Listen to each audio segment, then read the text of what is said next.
आपको जी। किसने कह दिया कि आसमा जहांगीर बहुत बड़ी ह्यूमन राइट एक्टिविस्ट है, बड़ा काम किया है? मैं चैलेंज कर रहा हूं आपके चैनल पे, सुन लें उनके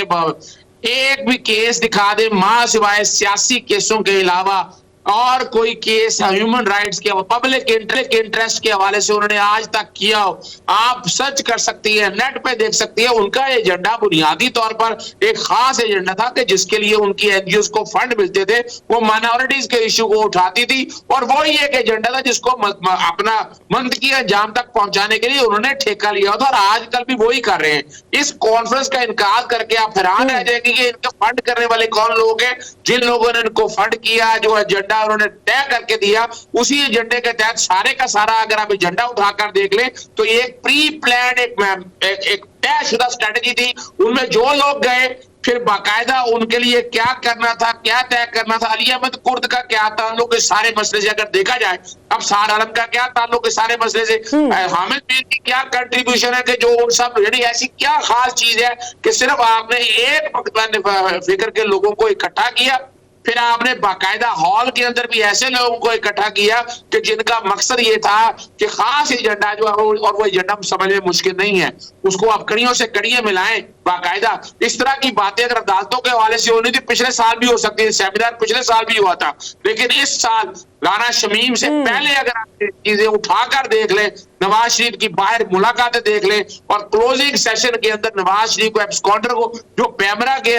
मैंने रुकवाया हुआ है बाकायदा कि एक एब्सकॉन्डर नहीं आ सकता और उसको बुलाना, ऐसी क्या खास चीज थी उनके पास कि एक ऐसे आदमी को जो कन्विक्ट था, पूरी दुनिया में ये कॉन्सेप्ट नहीं है, वो है ऐसे आदमी को प्रवोक नहीं करने देते, ना उसको इंपॉर्टेंस देते हैं, आर्टिकल 19 को सामने रखते हैं, इंसाइटमेंट टू ऑफेंस के बाद। क्या आप चाहते हैं कि एक आदमी जो करप्ट है, सजाएं हुई हैं, उसको बाकायदा अहमियत दी जाए, उसकी शख्सियत को उजागर किया जाए ताकि बाकी लोग भी ये करें? पूरी दुनिया में ऐसा नहीं हुआ, लेकिन यहां हो रहा है। दूसरी बात जो समझने वाली है कि मैं समझता हूं हमारी जुडिशरी को बड़े ध्यान से सोचना चाहिए था कि इस एजेंडे के तहत देखे, जस्टिस काली भाई साहब मुझे शदीद इख्तलाफात है कि उनके बारे में कंट्रोवर्शियल शख्सियत है, उनके अपने हवाले से अगर देखा जाए उनको भी इस सेमिनार में बुलाना, फिर खास तौर पर वो सो कॉल्ड लिबरल जो फिफ्थ जनरेशन जो सिक्स जनरेशन हाइब्रिड वार के जो प्रमोट करने वाले लोग हैं, वो सारे साहब जाकर बैठे हुए हैं स्टेज के आसपास, जगह सारी उन्होंने। और मैंने तो बाकायदा जो है ना, हमारे एक दोस्त हैं, वो बाकायदा इस हवाले से इनको एक लेटर लिखने लगे हैं कि इसका फंड किसने किया, किन किन लोगों ने किया, जितने लोग ऑर्गेनाइजर थे उनका टेलीफोन का डाटा लेना है और इनके बारे में निकालना, और वो चीजें सारी सामने आपकी आ जाएंगी कि ये सारे को मेन जो स्पॉन्सर है बिहाइंड किसी जगह वो नवाज शरीफ है और उसका मकसद आपके सामने आ गया। फिर दूसरी बात एक जेल में रखिएगा मुलिया साहब, ये बड़ा जरूरी अमल हो गया है। मैं नहीं समझता कि आज के बाद ऐसी कॉन्फ्रेंस को पाकिस्तानी जुडिशरी में से किसी को बाकायदा अहमियत देनी चाहिए, ना इनमें जाना चाहिए। और अब जो एजेंडा सामने आ चुका है और बड़ा अच्छा जवाब दिया, मैं यही चैलेंज कर देता हूं। अली अहमद कुर्द साहब का भी अगर आप किरदार देख लें, उन प्रोफेशनल कितने वकील हैं, कितने बलोचिस्तान हाईकोर्ट में या पूरे पाकिस्तान के हाईकोर्टों में केस है उनके, सुप्रीम कोर्ट में कितने केस है वो पेश, यानी वो आदमी जो कोर्टों में पेश नहीं होता वो अदालतों के बारे में बात आता है। शर्म आनी चाहिए ऐसे आदमी को। और दूसरी बात है जवाब जो दिया चीजों से, आपने बताया कौन सा केस है, मैं भी चैलेंज करता हूं कौन सा केस है। आप वो सिर्फ नवाज शरीफ के केसों को बुनियाद बनाकर, जस्टिस काली भाई साहब के केस को कॉन्ट्रोवर्शियल केस को बनाकर, और वो भी हमने देख लिया कि फैजाबाद धरने के हवाले से चीजें सारी सामने आ गई, वो भी क्लैरिटी के साथ आ गई। और वो ये बुनियादी तौर पर एक जो चीज समझने वाली है कि वो चाहते हैं कि अदालतें इतनी बेतौकीर हो जाए कि ये लोग इतने ताकतवर है, इन करप्ट को ना पूछा जाए। यानी खास तौर पर इन लोगों का देखा जाए तो उनका एजेंडा क्या है कि भाई आप करप्शन में कोई बात ना करें, आप लूट मार में कोई बात ना करें, आप इसमें यानी मैं एक सवाल मैं ये भी उठा दूंगा आपको, जिन किसी ने मेरी अदलिया के ऊपर यह उठा लगाया कि 126 नंबर पे, मैं चैलेंज करता हूं उन लोगों के ऊपर भी, पाकिस्तान के अगर एक आम आदमी को इंसाफ नहीं मिलता तो यहाँ तो रोजाना सड़कों में खुदकुशी हो जानी चाहिए, यहाँ लोग आम आदमी को मिलकर यहाँ एहतजाज करना चाहिए। खुदारा डोंट डू दिस। ये एक एजेंडे के तहत पाकिस्तानी अदलिया को बदनाम कर रहे हैं कि वो यानी क्या करना चाहते हैं कि आइंदा से किसी अशराफिया को पकड़ा ना जाए, उसका केस अदालतों में ना आए, उसका ट्रायल ना हो सके। बुनियादी तौर पर ये एक एजेंडा है और जिसको प्लेटफॉर्म जो है ना, ये आसमा जहांगीर फाउंडेशन है और इनके कर्ता दादा लोगों ने प्लानिंग के साथ फ्राहम किया और ये मामले को छोड़ना नहीं चाहिए। यहाँ पर यानी मैं जो समझता हूँ अली अहमद कुर्द की तकरीर और बाकी सारे मामले है, वो बगावत है। हमारी स्टेट एजेंसीज को जो सिविल इंतजामी है उनको हरकत में आना चाहिए। और दूसरी जहां तक बात है तौहीन अदालत कमिट की है। आपने बगैर किसी केस का, कोई सबूत के बगैर, आपने पब्लिक फोरम पे जो इंटरनेशनली देखा जा रहा है, आपने अली अहमद को साहब ने और जो जितने वो ऑर्गेनाइजर थे उन्होंने तौहीन अदालत कमिट की है, और वो बाकायदा सुप्रीम कोर्ट भी टेकअप कर सकती है, लाहौर हाई कोर्ट के चीफ जस्टिस बैठे हुए थे वो भी टेकअप, मैं और उम्मीद करता हूं कि जस्टिस अतर मिनल्ला साहब इस मामले को देंगे। जो सबसे ज्यादा जो है ना आर्टिकल 19 को फ्लाउट जो हुआ है ना, वो इस्लामाबाद हाई कोर्ट के हवाले से चीजें बड़ी सामने आई। हम बड़े अरसे से कह रहे हैं कि इसको रेगुलेट कर ले। आर्टिकल 19 इतनी आजादी नहीं देता है कि आप बाकायदा तौहीन अदालत करें, आप इदारों के बारे में बगावत करें, इंटेग्रिटी एंड सिक्योरिटी पे बात करें, इंसाइटमेंट टू ऑफेंस की बात करें। ये वो सारे मसाइल हैं। अब मौका आ गया, अगर नहीं रोका फिर यहां कोई रोक सकेगा। बिल्कुल सही। ब्रिगेडियर फारूक हमीद साहब, आपकी तरफ आना चाहूंगी। जैसे बिल्कुल दुरुस्त फरमाया एडवोकेट अजहर सिद्दीक साहब ने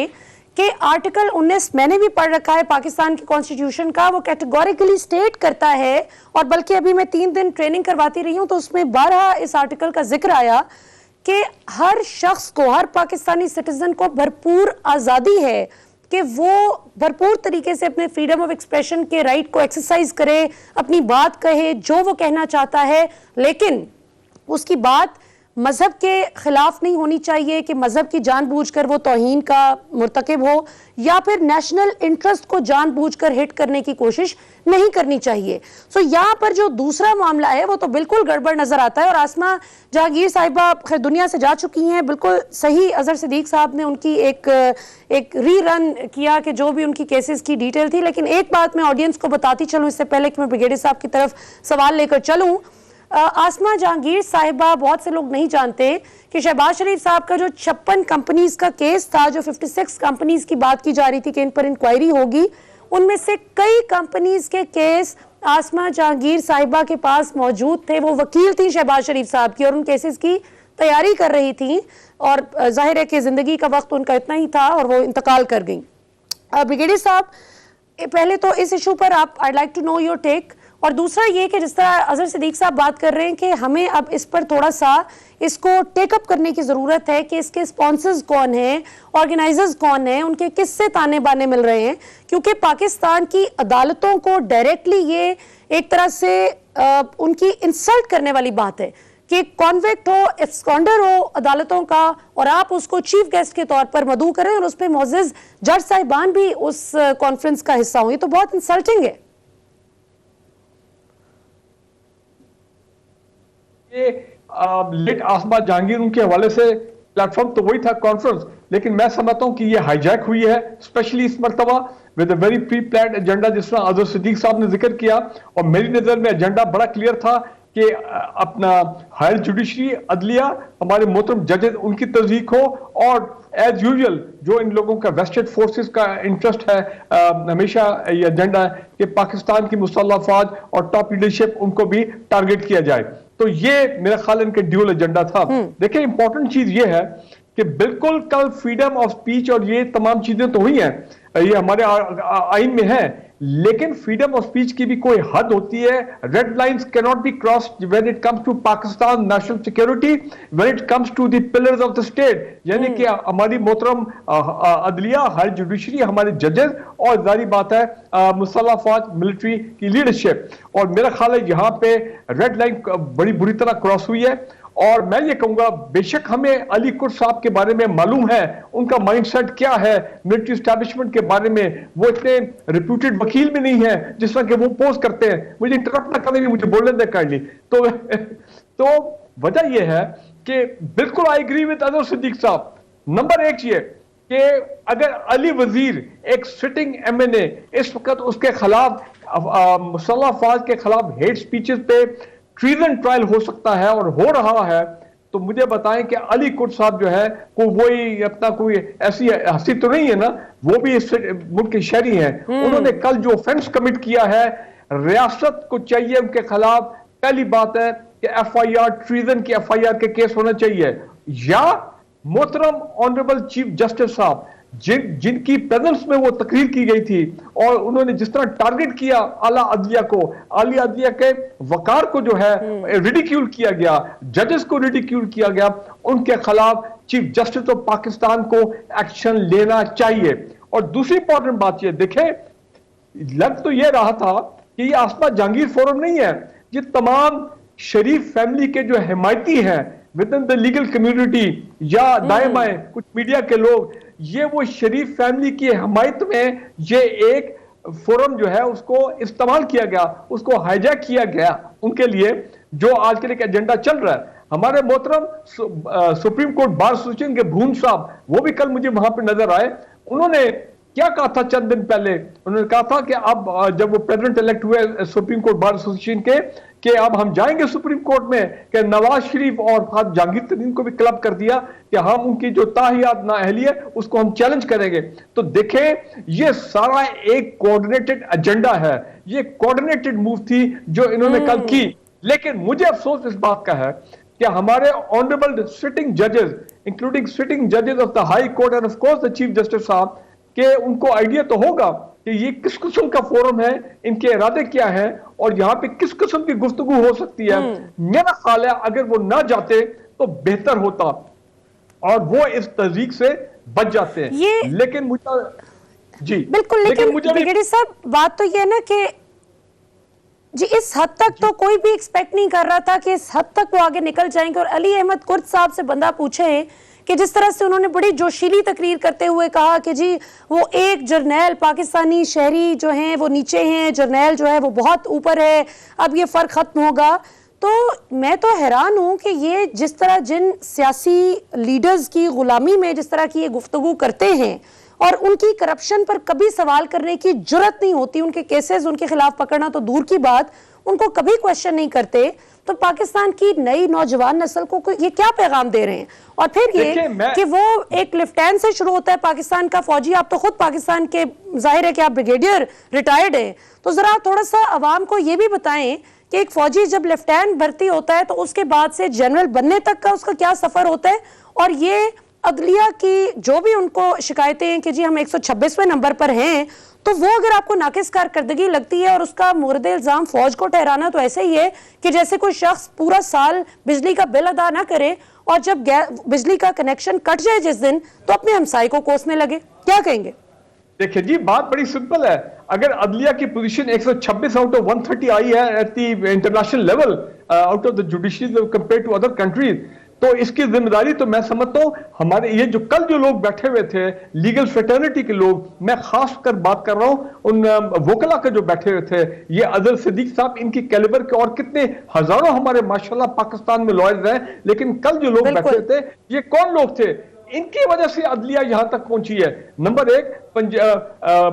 ये जो इंस्टीट्यूट ऑफ कार्डियोलॉजी लाहौर वाला है, हमले हुए थे, वो मैंने और आपने नहीं किए थे, वो इन्हीं लोगों ने किए थे। हाई कोर्ट के जजेस के दफातर पे हमला करना, वो कौन? यही लोग तो करवाते थे, यही लोग हैं। सॉरी फॉर मी, मैं I have to use the word mafia. फिर उसके बाद Islamabad high court, justice Minhala sahab, क्या आजकल चंद महीने पहले किस किस्म की वहां पे मैं समझता हूं कि दहशतगर्दी कहें, जो भी आप कहें, जो इन लोगों ने हमले किए वहां पे इस्लामाबाद हाई कोर्ट पे, वो इन्हीं लोगों ने किए थे, इसी माइंडसेट वाले लोगों ने किए थे। और अभी चंद दिन पहले हमने क्या देखा है कि पाकिस्तान के एक शहर में, या वो सियालकोट है सरगोदा, एक लेडी असिस्टेंट कमिश्नर के दफ्तर को रैंसैक किया गया और दफ्तर को तोड़ा गया। तो कहने का मतलब यह है कि ये हमारी जो लीगल फ्रेटर्निटी है, बड़ी इज्जत है उनके लिए। बिलीव मी, आई हैव, उन्होंने बड़ी बड़ी मूवमेंट्स में हिस्सा लिया पाकिस्तान में। मैं 1965 से उनको देख रहा हूं,